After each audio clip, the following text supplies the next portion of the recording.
Yo, YouTube. What is up, guys? It is your boy AJ Talk Sports. We are back at it again live with another Best Ball Mania 7 draft for you guys today. Happy Mother's Day to all the moms out there. Without you guys, humanity wouldn't exist even as a whole. And, none of you guys who are tapping in today would not be alive without your mom. So even if it's not Mother's Day while you guys are watching this, shoot your mom a text, give her a call, say you love her and appreciate everything she did for you to get to where you guys are at this point in life. Today, guys, we are drafting out of the 101 slot today. In my opinion, guys, it is by far the best place to be in a draft. And I'm going to go ahead and select Bijan Robinson with this pick here, guys, and be very, very thankful for it. Mr. Bijan Robinson, come on down to the team. Guys, I think Bijan Robinson is primed to have a generational season. I mean, he had a generational season last year, guys, but I think he's just going to continue to even get better as a player himself. And I think Kevin Stefanski is an upgrade at offensive coordinator over Zach Robinson. I believe Tua is an upgrade over Michael Penix and Kirk Cousins, Desmond Ridder, who Bijan Robinson has had to play with throughout his career. And, the Falcons also lost Tyler Algier and replaced him with Brian Robinson, which I think is a deep downgrade in the backfield, guys, as well. So all three primary factors that go into a running back's performance in their environment, I think got upgraded for Bijan, on top of the fact of him being, still a young player in the NFL and developing in his own game. I think Bijan Robinson is the clear 101 in 2026. But like I said, guys, hope you guys are all having a great rest of your afternoon, having a good weekend, enjoying life. It's still early May. Football season is, a couple months away, but I truly believe that we will draft the Best Ball Mania 7 championship team today, right here, right now, guys. We're going to see what the board gives us. We're going to, stay present, stay focused. And as I always tell you guys, take that deep breath after every single one of your picks and just allow yourself to be present and take the best players that come to you that you feel in your heart and your soul will deliver you the championship. That's what I'm going to do today. And that's my message to share with you guys. But we see a pretty straightforward round one up until, like I just spoke on it, Marion Hampton goes at pick 111, which honestly I think is a totally fine place for Marion Hampton to go. I think he's in the best offensive environment for a running back to be in, and he is a first-round running back pick talent who is an elite athlete in and of himself. So first round goes Bijan Robinson, Jahmyr Gibbs, Jamar Chase, Puka Nacua, JSN, Christian McCaffrey, Jonathan Taylor, CeeDee Lamb, Justin Jefferson, Amon-Ra St. Brown, O'Marion Hampton, Ashton Genty, and we're coming back in the second round and it goes James Cook, Drake London.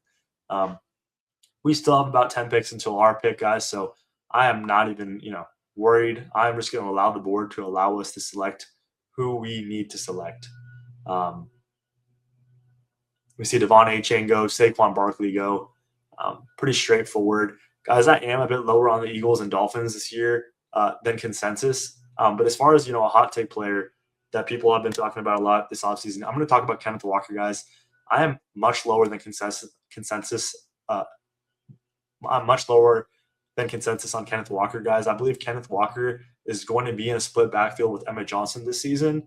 And I believe that, Kenneth Walker is a great player, but they want to keep him fresh throughout the year. He's never been a full snap share player. And I don't see that starting anytime soon, even though he just got that big contract, guys. I really do not see that starting soon. So we're about to be up here on the clock, guys. We see after Kenneth Walker, we see Derrick Henry, Malik Neighbors, Chase Brown, Rashee Rice, George Pickens go off the board here, guys. And, guys, this is a dream come true start for me. I'm able to select Brock Bowers and A.J. Brown here at the 2-3 turn. Truly, absolute dream come true for me. These are my favorite players available to take in the second and third round. And the fact that we're able to get Brock Bowers in the third round, guys, is just an absolute pleasure and a treat for me to do. You guys might say, why would you not take Jeremiah Love? He was just drafted number 3 overall. He's a transcendental player in and of himself. Guys, I was just a little bit lower on Jeremiah Love than, I guess Marcus Simmons was just as a player in and of himself. I think he's a great guy. But I also just think, running backs more so than ever are just a product of their environment.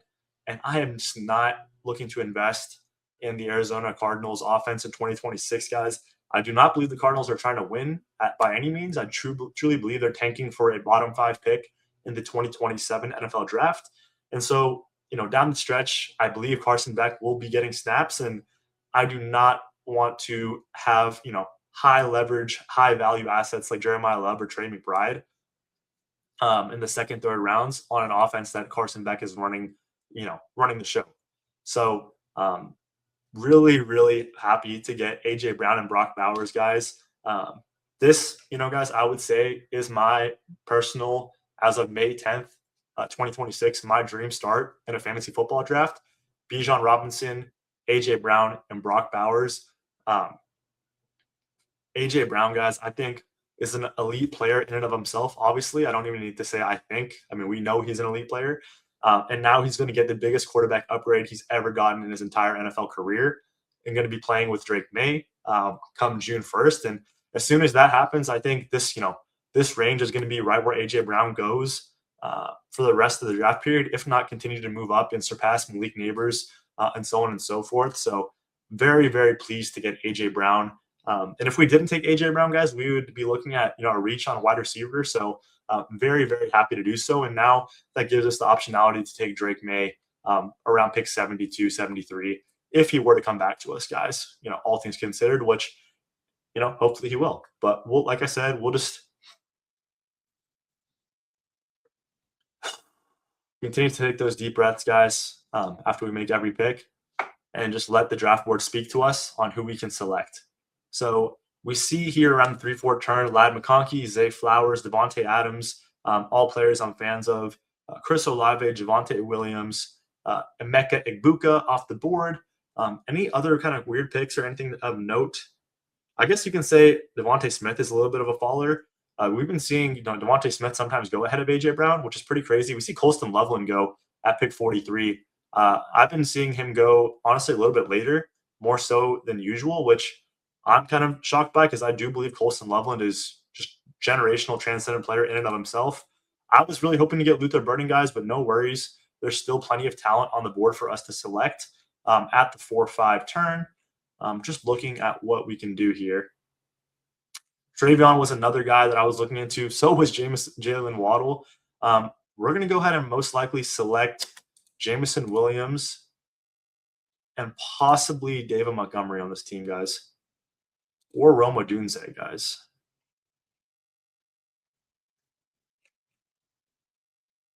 We're going to go JMO and Rome, guys. I want to get some more spike week upside at wide receiver, and things are going to be drying up very, very, very quickly for us if we do not do so. So I'm going to go ahead and take these guys and not play any games with anyone.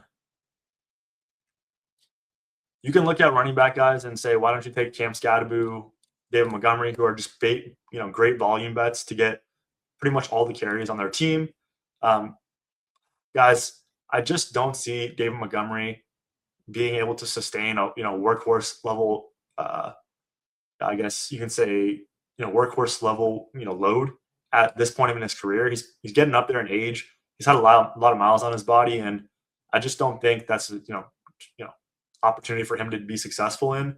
And I think Roma Odunze is just another piece to that Chicago Bears offense, and offense that I want to be investing my money into, as well as Jameson Williams being just another great player on a great team, who has potential to drop 25 points in any week.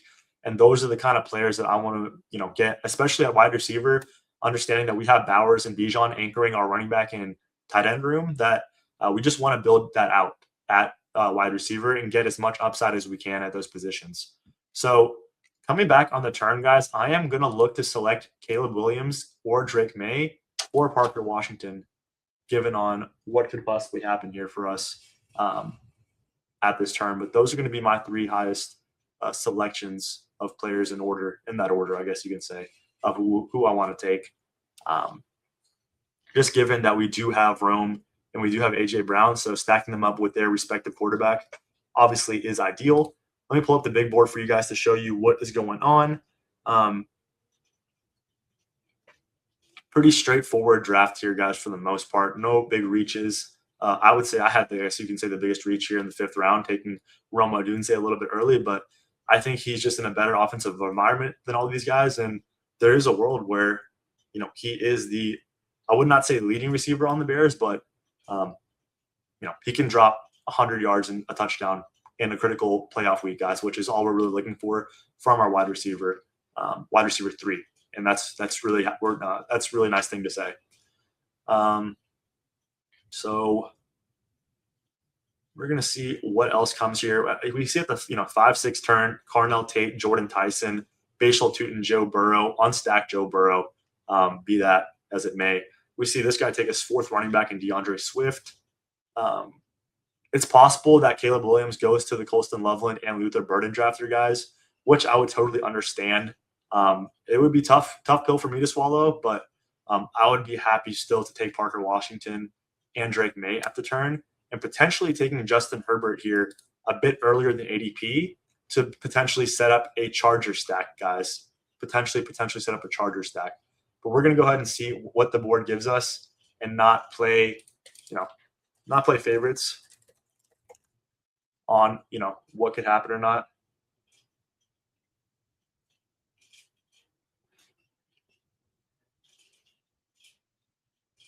Ramondre goes.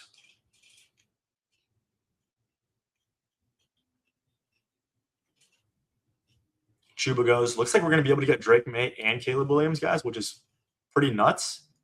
Pretty nuts. I will say that is very, very nuts.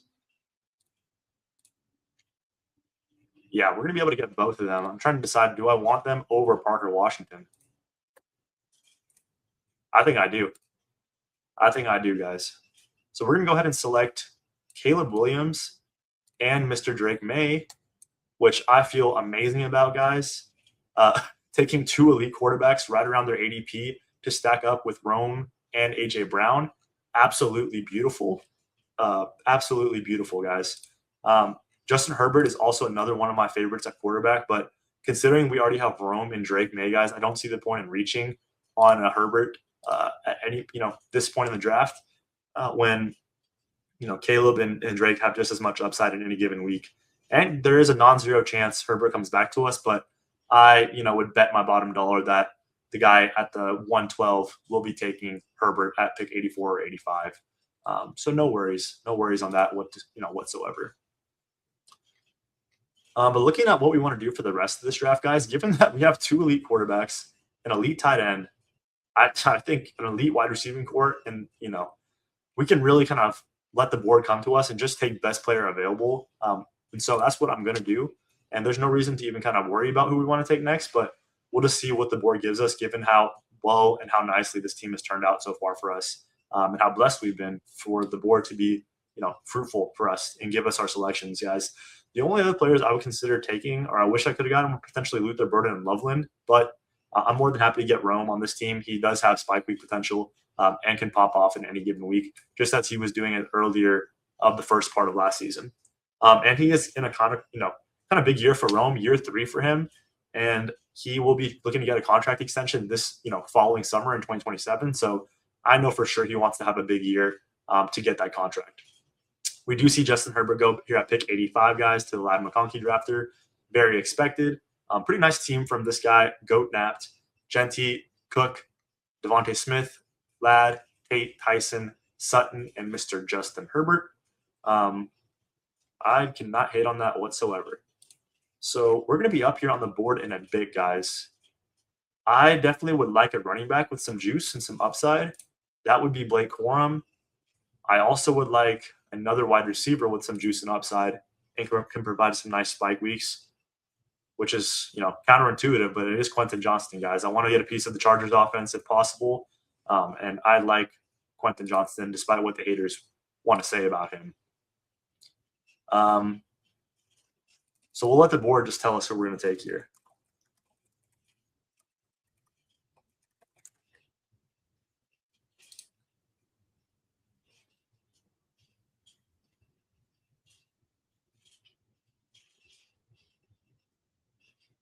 Pretty standard draft, guys. Nothing to speak home. We see Dart go behind, ahead of Patrick Mahomes. I don't know how people are going to be feeling about that come September, October, November, December timeframe, guys, but to each their own. teach their own. We see Josh Downs go ahead of ADP here at pick 93. Guys, we get sniped on QJ by Mr. Wavy Pave. Good pick by my guy, Wavy Pave. But if Manungai does not go, we will be most likely selecting. Oh my gosh, guys, Manungai does not go. Guys, this draft could not be more, fruitful to us. It's pretty simple who we're going to take here, guys. I'm going to go Kyle Manungai, and then I'm also just going to take Blake Corum and just build out this running back room with as much upside, as it could possibly have, with two running backs who are in already, as we know, 50-50 splits with DeAndre Swift and Kyron Williams. And if any injuries happen, or maybe they can just straight up win the job with their talent and their development in and of their own right. So very, very happy to get Manungai to even go with our Bears correlation, as well as Corum in their lead offense, and potentially could be the RB1 if anything were to happen to Kyron. Or, I think Corum is more talented, so he could just straight up win that job potentially as the season goes along. So very, very happy with that. Even though we did not get QJ, guys, still very, very happy with how that turned out. And we're going to see what else we can do for this team. But like I said, just given how balanced this team is, guys, we have 2 quarterbacks, 3 running backs, 3 wide receivers, and obviously Brock Bowers at tight end. We can really go any way we want and just let the board tell us who to take, guys. So I am not going to be pressing for any players. I'm going to take my deep breath, and I'm going to allow the board to just tell me who to take. Simple as that, guys. Just allow the board to tell you who to take, and don't overthink it. So we see a pretty, tight end, quarterback heavy round 9, which is to be expected. I love getting my 2 quarterbacks done by round 7 or round 8, either, and we were able to do that with Caleb and Drake May. We see Bo Nix, Matthew Golden, Matthew Stafford, Pittman, Kyle Pitts, Laporta, Jordan Love, Purdy, and Pearsall go off the board.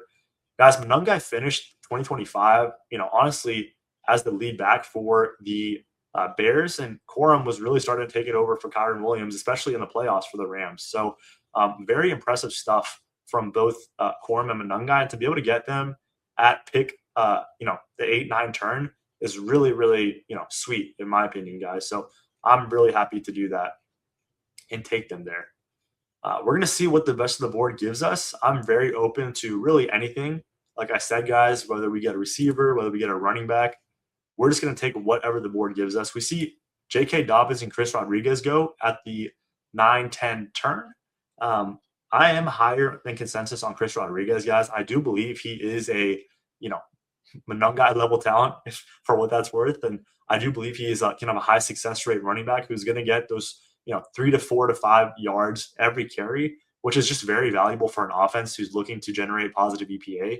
I believe that's why the Jaguars brought him in, because they were kind of tired of this, Bashal Tootin, Travis Etienne slasher kind of role that they had going on, guys. And so I believe Rodriguez will, can get anywhere to 1,000, 800 to 1,000 yards this year with anywhere between 8 to 12 touchdowns, guys, because the Jaguars offense is pretty elite.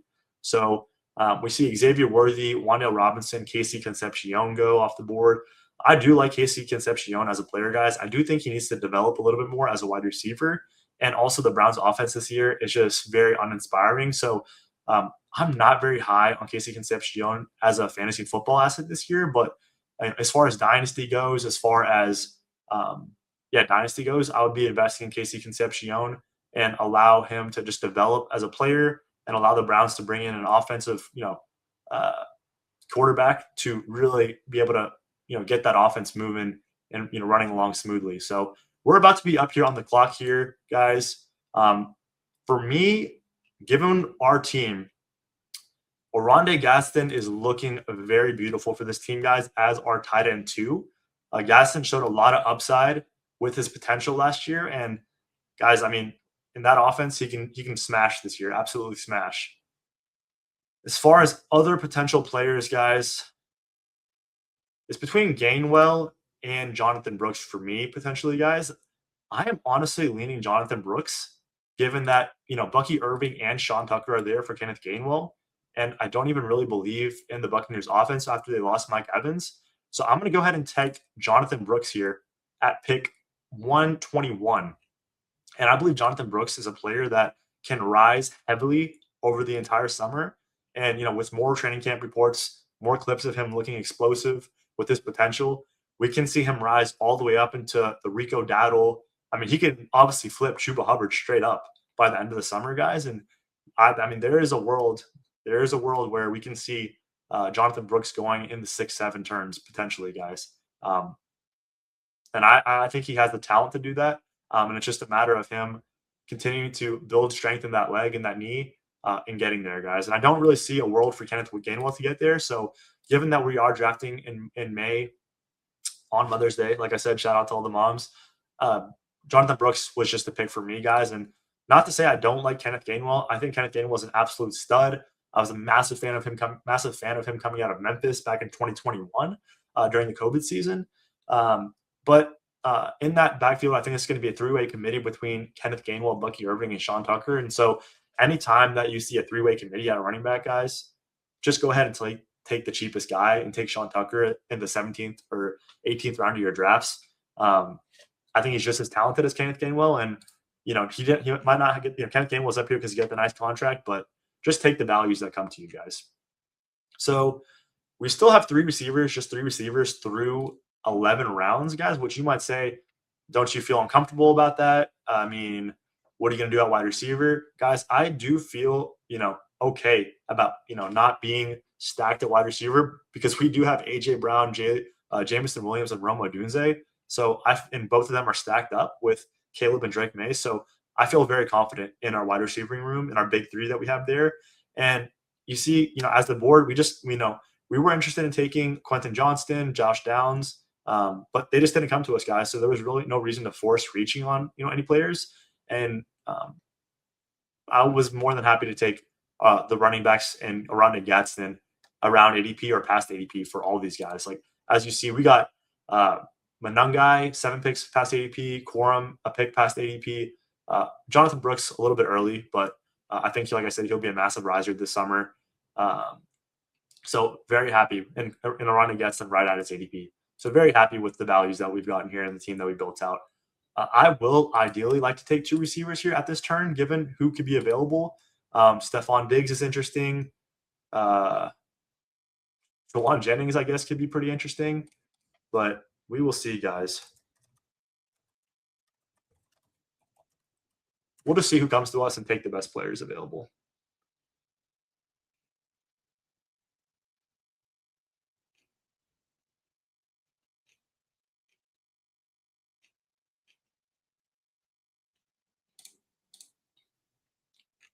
We will just see who's here. I mean, Jonah Coleman, I'm a massive fan of as well. I do like him, honestly, over Juwan Jennings. I mean, Kyler Murray's wide receiver 3. Is that really very inspiring for us? Not really. Not really. Omar Cooper Jr., guys, is pretty interesting. He is on the Jets. Though.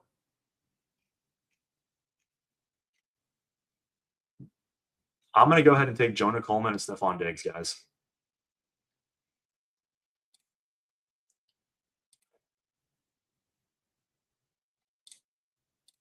We're going to take Jonah Coleman and Stephon Diggs.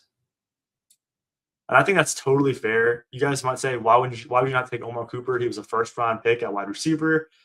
Guys, I look at the Jet situation, and it's very similar to the case that I made earlier in the draft when, Jeremiah Love and Trey McBride were on the board and we passed on them. I just do not – the Jets are not trying to win in 2026, guys. They're paying Geno Smith $1 million to play quarterback. They drafted Cade Klubnik. You can see them starting Cade Klubnik the second half of the year to try to tank, just as the Cardinals want to start Carson Beck. And so Omar Cooper Jr. is going to be the wide receiver 2 to 3 on the Jets. That's assuming he can beat out Adonai Mitchell. And being the wide receiver 2 to 3 on a tanking team is just not interesting to me whatsoever. And you look at, Jonah Coleman, who has the possibility to be the goal line back for the Denver Broncos, who are, an above average offense, to say the least. That's the worst thing I can say about the Broncos, is them being an above average offense. And just very, very excited to get Jonah Coleman at pick 145, and think he has a potential to be a middling RB2 throughout the season, and that's great value here at pick as my RB5. And we can really take our foot off the gas at running back, and just focus on just taking best players available, like we've been doing, guys, for this entire draft. Just letting the board come to us. Let's go ahead and take that deep breath again, guys.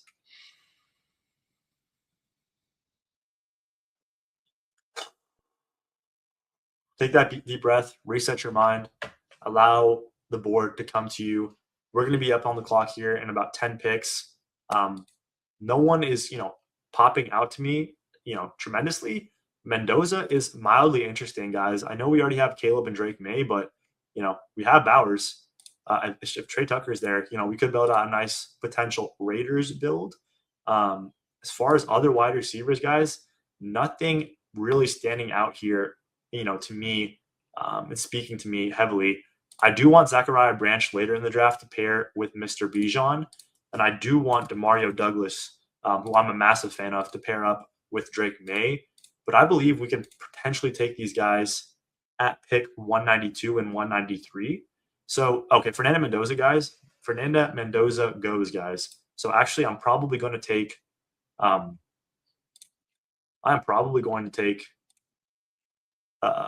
Branch at this pick.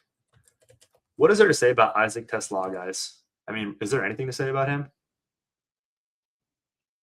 I don't think so. I think he was just a fun pick that the Lions thought they were cool doing, but there's not much juice there for him, guys. If Trey Tucker is here, which he is, we're going to take Trey Tucker for our Brock Bowers correlation. Trey Tucker had a 40-point game last year, guys, and he's been getting better and better and better every season he's been on the field for the Raiders. And so I'm happy to take him here at pick 168.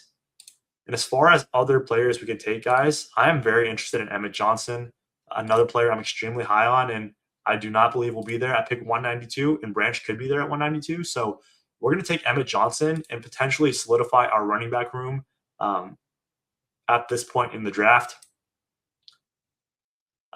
Guys, Emmett Johnson to me was my personal RB2 in the 2026 NFL draft. Pre-draft, before landing spots and draft capital went into it. He had over 2,000 yards from scrimmage at Nebraska last year. His on-field athleticism score was actually higher than Jeremiah Love's. And he's on the Kansas City Chiefs, guys. And like I said, Kenneth Walker has never been a bell cow throughout his entire NFL career. So why would that start this year? I know he got paid some money, but you want to keep your best assets fresh and healthy throughout the whole year. I don't think they want to run Kenneth Walker into the ground. And if they do try that, I don't think Kenneth Walker's body can sustain that, guys. So just being fully transparent, that is my take on that that specific scenario. So we'll see what we can do for the rest of this draft. Definitely want to go receiver for the second half. I pretty much am done at running back, guys. Kamani Vidal would be the only other running back I would be interested in taking an RB7, which might be kind of crazy, but that would be the only other running back I would want to take. I think we're actually going to go Kamani Vidal for our RB7 and then do a 2-7-7-2 build, guys. That is what we're looking to do. So Zachariah Branch and Kamani Vidal will be our next two picks, assuming they can both come back to us. And then we will see what happens with Demario Douglas. At the final pick of the draft for our Mr. Irrelevant, I should say. But let's see the big board. Let's pull it up. Let's see how things are going. Let's take our deep breath, guys, and allow this draft board to speak to us. I kind of feel like we have our next couple picks, made up at this point, but things are, open to change given the rest of this draft and what the rest of the teams do. So in the 15th round, a lot of uninspiring names: Kalen Black, AJ Barner, Chris Bell, Deebo Samuel, Geno Smith, Tajay Spears, Kamara, Nick Singleton, Schultz, Trey Harris, Mike Washington, and Calvin Ridley. So as you can see, guys, we're just looking for either, veterans, old veterans who might have something left in the tank, like Deebo and Ridley, or, just bets on upside rookies like Chris Bell, Katron Allen, Nick Singleton. I was not high on any of these guys, Katron Allen Singleton or Chris Bell pre-draft, and I don't think their offensive environment or situation lends itself well at all for them either. So I'm okay on sitting out those guys this year in the draft, and if they prove me wrong, more power to them. But just not players that I'm overly high on, whatsoever. Um, we see Stribling go at pick 166, just based purely off draft capital, which makes sense. He was the first pick of the second round, which is crazy. But he played 6 years in college. But that's the 49ers 49ering for you guys, if you want to say that. Jalen McMillan is another interesting pick, guys. I'm just looking at the board that I just do not understand his ADP. He's really not done much throughout his whole NFL career besides some nice touchdowns in his rookie season, but really very high ADP for him. But we're about to be up here on the clock here. Mr. Nitz is on the board. We will see who Mr. Nitz goes with his selection. He needs a tight end very, very bad. He only has one tight end, and he goes Eli Stowers. So, guys, we are able to get Zachariah Branch at this pick, which I'm very happy to do. And, guys, I'm looking at, do we want another receiver? Do we want Jeremy Bernard, Ryan Flournoy? I'm going to go ahead and take Kamani Vidal, guys. I just believe Kamani Vidal has the upside to be, an RB1, as he showed last year, if anything were to happen to, Omarion. And even if nothing were to happen to Omarion, guys, still getting, someone in that backfield on that Chargers offense to pair up with Arande is very, very intriguing to me. And I do believe that Demario Douglas is a better pick than all of the remaining wide receivers that are in this range. I think Demario Douglas is, from a talent perspective, guys, I think Demario Douglas is honestly, I believe he's like a Josh Downs, Wan'Dale Robinson level talent. And I do believe the Patriots offense will take a step forward. We already invested in Drake May. We already invested in A.J. Brown. So I'm happy to take the wide receiver 3 on that team. And there is a very strong world where Demario Douglas has more targets than Romeo Doubs this year, guys, which wouldn't be too crazy. Romeo Doubs has never had more than 96 targets in a year. He had 85 last year, and Demario Douglas is right around that range as well. And from a yards per catch perspective, Demario Douglas had 14. Doing rough math off the top of my head, he had 14, 15 yards per catch last year, which is absolutely crazy for a slot receiver. So I'm more than happy to take Demario Douglas as Mr. Irrelevant in this draft, and be very, very happy to do so. Assuming no one else knows ball in this draft, but hey, some guys do. Some guys do. So we see Troy Franklin, Ryan Flournoy, Terrence Ferguson, Dontavian Wicks, Elijah Surratt, something Washington. I forgot his first name. Sean Tucker, as I said, invest in Sean Tucker in round 17 over Kenneth Gainwell in round, what was that? Round 11. I guess Kenneth Gainwell actually kind of fell a little bit, but round 11. So very, very good pick by Mr. Who is this? Mr. Fantasy Numbers. So I do like this guy's team. And he's Kenneth Walker, Jadarian Price, Woody Marks. Ooh, Woody Marks is your RB3, man. That is not that fun. But hey, to each their own. Ooh, we see a little Eli Raridan go, guys. How about that? That's the first time I've seen Eli Raridan go in a draft. I am an Eli Raridan fan. I wish the best for Eli Raridan. I think he's a productive player, like a Cole Kmet level player, which is not bad. Not bad at all. Respects. Pat Fryermuth go. We're just getting guys who want to take their tight end 3s. And guys, that is why I like going Oronde Gadsden as your tight end 2, because I feel like he is the floor. He is like that kind of that threshold for, if this guy's your tight end 2, you feel really good about it and you don't feel a need to take a third tight end. Like after him, it gets pretty flimsy as your tight end 2. And I feel like Gadsden showed enough last year on the field and through his advanced analytics and based on what they did this offseason, that him being your tight end 2 is very strong. And getting him with Kamani is really kind of fun.